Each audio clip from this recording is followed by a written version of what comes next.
Hi there folks, my name's Novawing24 and welcome to another little review of an FSX product. So today we're going to be having a look at one of Carenado's recent releases. So we're looking at the H850XP business jet. So first off, I want to say thank you very much to theflightsimstore.com for supplying the review copy of this little business jet today. Thank you very much for that. So we're going to go for something a little different. We're going to go for sort of a flight that would be typical for one of those business clients. So we're going to be going from West Sale in Victoria, and we're going to be going into the heart of Melbourne City. So we're going to be landing at Melbourne Tullamarine. So it's going to give us a chance so we can have a look at sort of how the aircraft flies and just how it handles and some of the fun stuff that you get to use when you're online and when you're flying about with a modern glass cockpit aircraft. Alright, so without further ado, let us jump into the office, as it were, and let's get ourselves underway. Now, we've already started.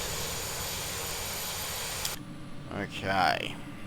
Now, a couple of things I just want to show off. One of the things that I want to show is that this aircraft is very good. Is very current. And very well modelled by the guys at Carenado. Now, I want to start off by showing that, let's have a look here. Let's go across, we've got our primary flight displays here. So this uses the PFD, the Proline series that Carenado have developed for their aircraft, and looks absolutely amazing. It's a really interesting having the full glass cockpit thing. It really is. So it's definitely interesting to fly with a glass cockpit kind of thing. But here's the kicker for this particular aircraft. For those of you who love your flight management computers, you're going to love this aircraft because there's no such thing as loading a flight plan like the traditional FSX way. It is done by programming an FMC from the ground up. So fortunately for you guys, I have actually done this already before jumping into this flight. And actually doing for our little flight plan. So I've already got it set up. We're already going for our flight plan. We're getting it all done. For some reason it's not showing there. It's showing on my pop-up one. But yeah, it's interesting that you have to do this maybe not the old-fashioned way, the new-fashioned way. Is that the more accurate new-fashioned way?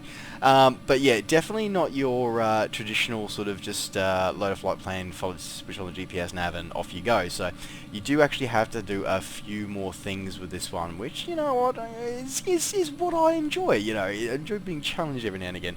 And I tell you what, it took me quite a few hours of reading of how to program that damn FMC before I could actually sort of get underway. So I think a lot of my prep for this flight was done more reading how the controls work than anything else. Alright, now without any further ado, let us get on our way. Okay, let's put our lights on. Alright, so we're set for taxi. Alright. Okay, parking brake off. Alright, I'm just going to up a little bit. We'll taxi out now. I think we've got 5 knot winds, so not too bad.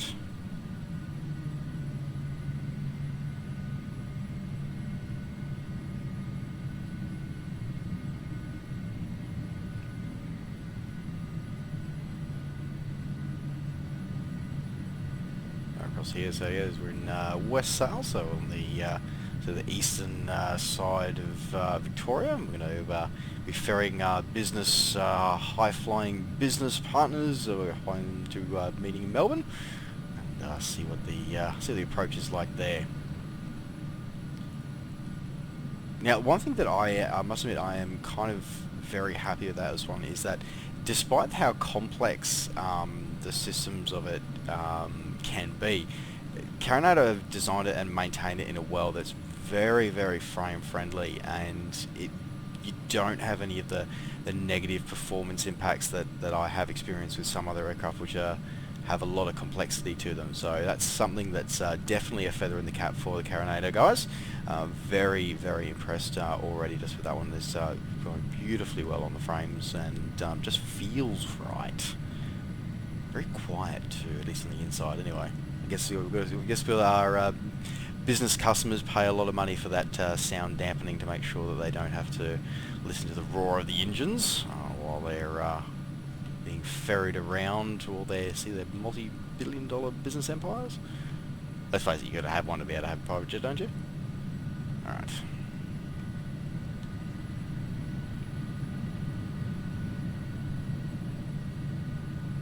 So as well, and this is something that's it's good to see with the Carenado products. We've got the very high qualities of their textures on both internally and externally, but we'll have more of a look for the external once we start our flight and get into the air.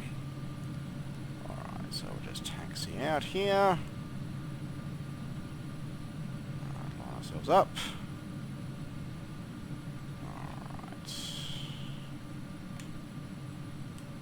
Okay. 2 notches flaps for that one. Okay, everything's looking where it should be. Alright.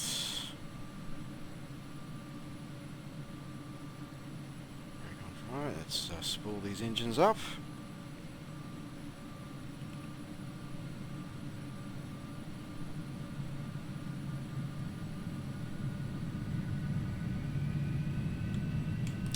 Brakes off.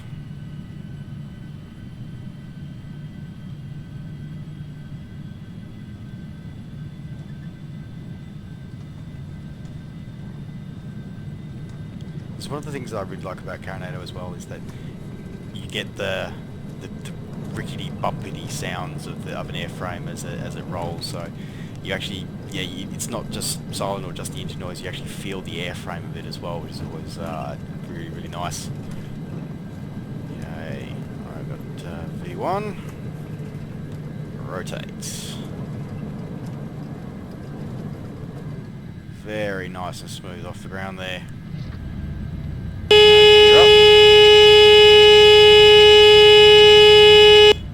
Nice loud horn while the gear's travelling.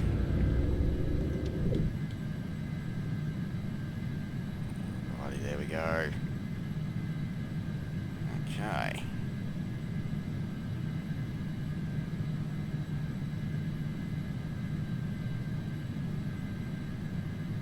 So we're gonna head up to probably around about 8,000. We're gonna cruise there.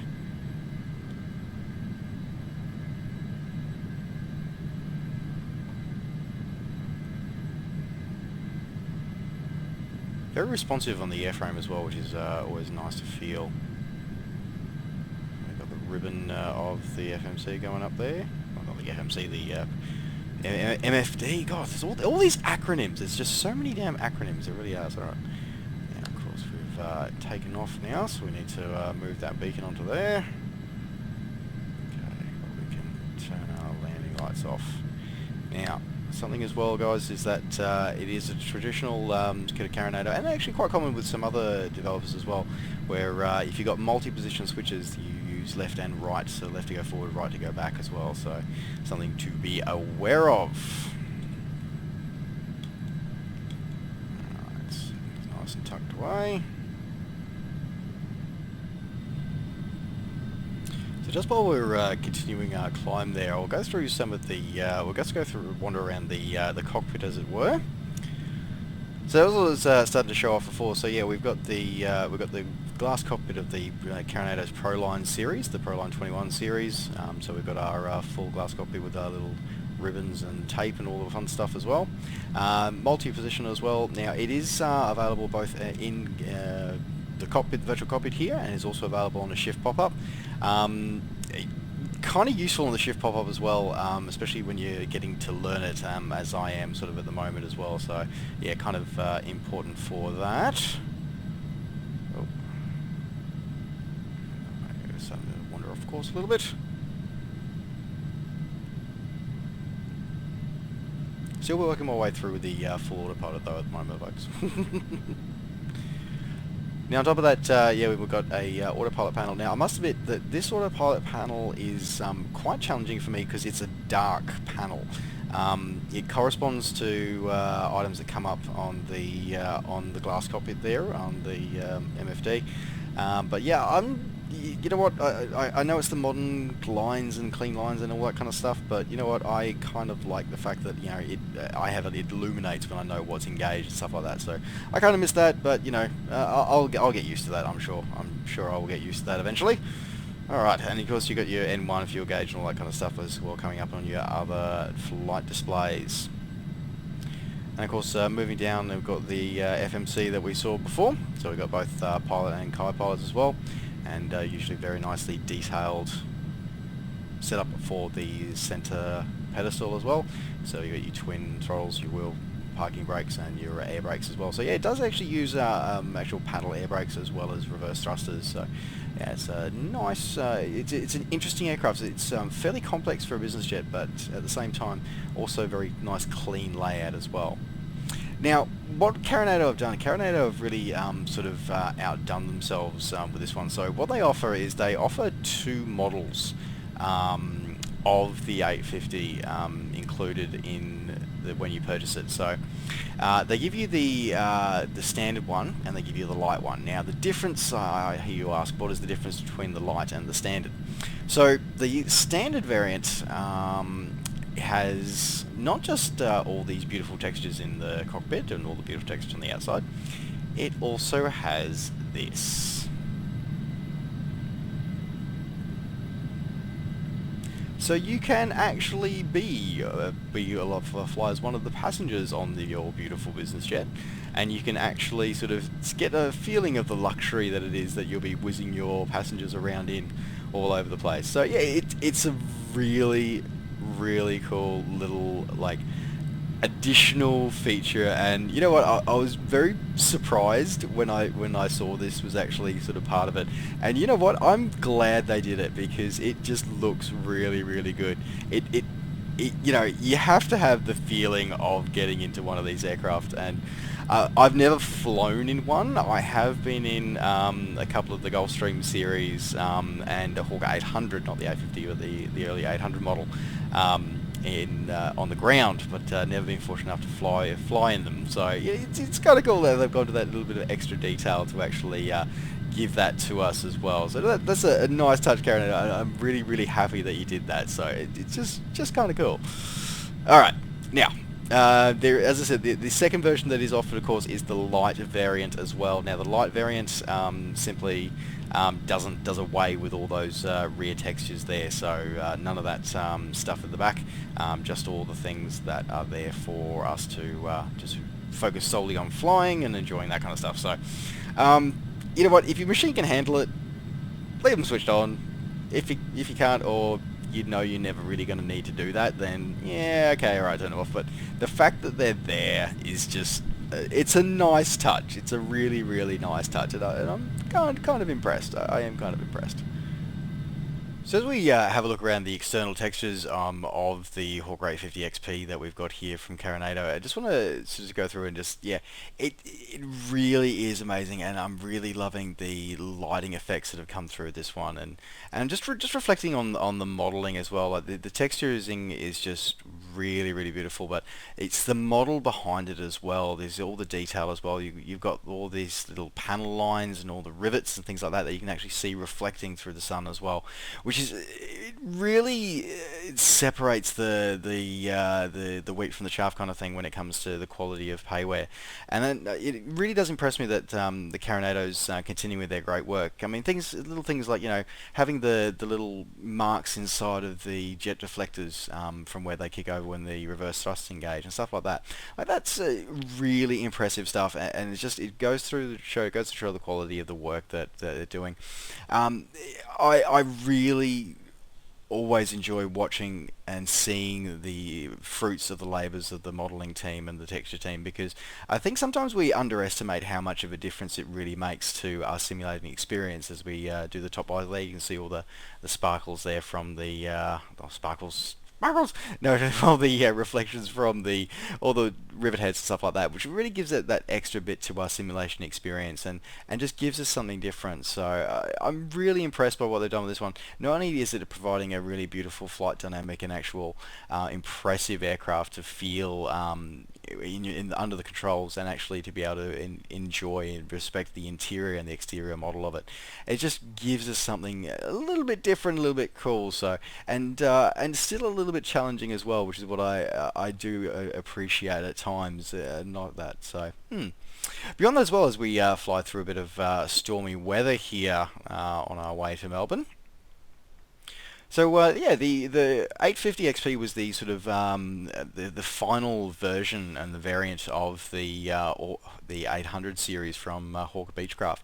Initially constructed and designed back in 2000 and back many years ago, back into the 2000s. First flight was in 1983, where it was sort of started as the British Aerospace. From there, British Aerospace moved the pattern on to Raytheon Systems when they were still producing aircraft, before finally being taken over by Hawker Beechcraft, who developed it through and kept it producing right up until its final production run, when it came out of production in 2013. Developed from British Aerospace is a very highly successful, well, actually no, not highly successful. They're somewhat successful BAE 125. It didn't have as much of a success as they wanted to with its sales, but the Hawker 800 series was something that really went into something different, and actually, by actually designing and actually working with that to actually go things like that, it actually would say that for example, the original 125 took almost 20 years before the 500th airframe was actually sold. Whereas this one, with its new marketing and new design and new feelings of that from the Hawker 800 series, they received its 200th sale of the aircraft all within the first 5 years, which is actually really impressive for the market, and that was really amazing. So yeah, as I said, this is the final variant that was done, which is the 850XP, which is pretty much the original 800XP, but with a couple of more differences. We've got the winglets, of course, to give us the extra range, and of course the upgraded avionics package as well. So it was brought along line to actually fill a bit of a gap that came about after the Hawker 1000 was taken out of production, and then actually brought over to, and so it left a bit of a gap in the market. So this was the sort of origin and the reasoning for the 850, and you know what, it is, I'm very glad that it actually came into being, because it is absolutely beautiful. So there you go. Alrighty, well, that's a little bit of the history for that one, as we turn towards these lovely storm clouds again as we head towards Melbourne Airport. Alrighty, so we're going to be doing a ILS approach into runway 16 here at Melbourne Tullamarine.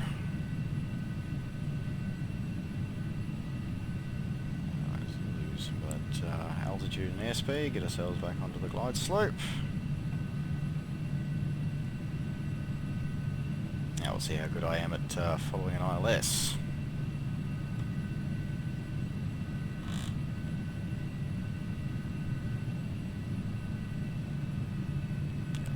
A bit.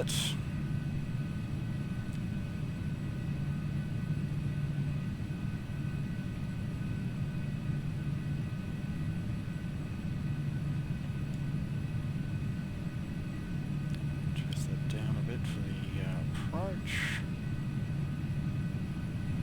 Typical Melbourne weather.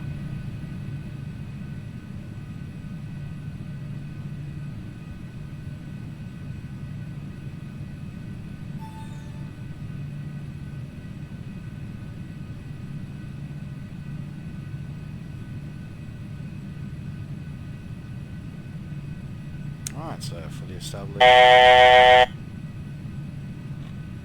ILS.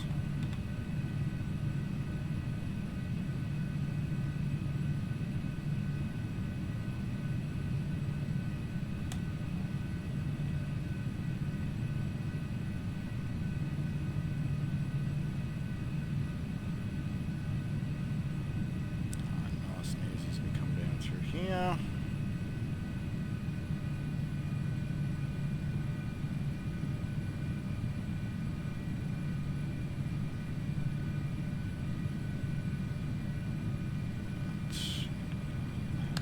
Lights on.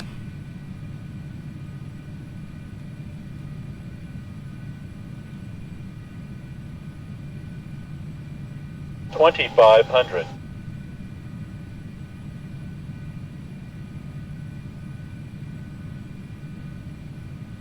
There's the runway. Right. Keep travelling.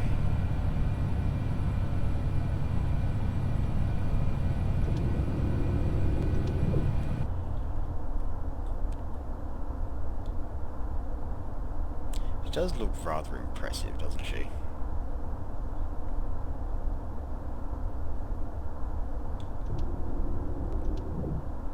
I can definitely see myself flying one of these in real life, couldn't you guys? Yeah, when we all make our millions, that's right. Is there ever anybody who does have one? I'd love to know. I'd love to know how you enjoy it. Alright, back to the semi-serious business of simulated approaches. Alright.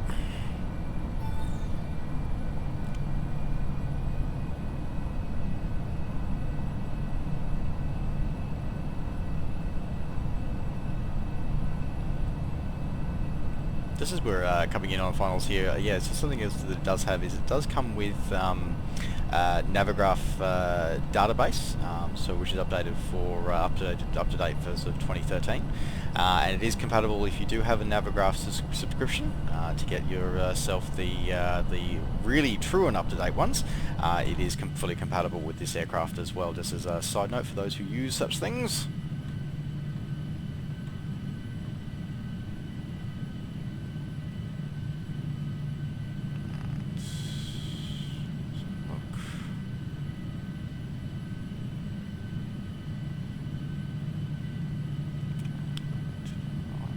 Yep, just to the right a bit.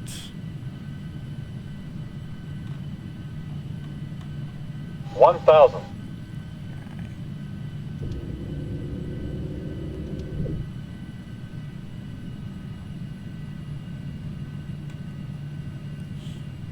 Up for a bit. Back on the glide slope. 1,000. 1,000. Slightly hilly on this approach into Tullamarine. 2-knot crosswind component will be fine.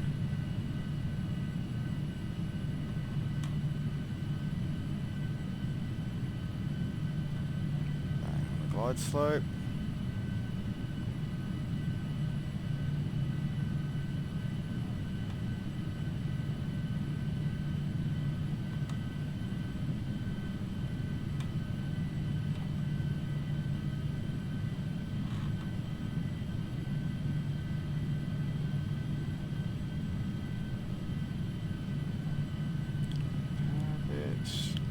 High.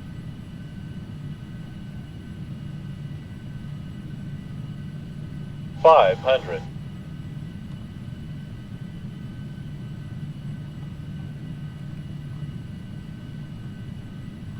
400.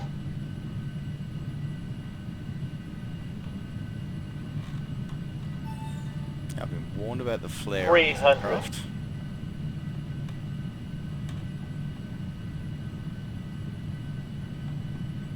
Minimum 200.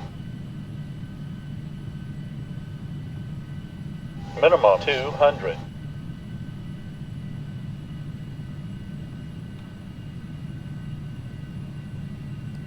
Hide in there. 100. 50. 40. 30. 20. 10.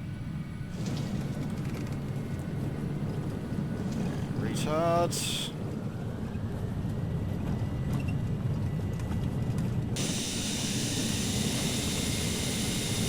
There's beautiful thrust reversers working there nicely for us.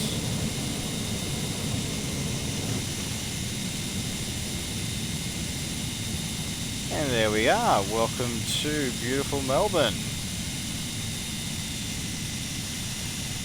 Back in the line. There we are. Alrighty. So, as we taxi to the terminal over here, so I guess my final sort of thoughts for this one. You know what? This is a really, really nice and very, very well done portrayal of this aircraft.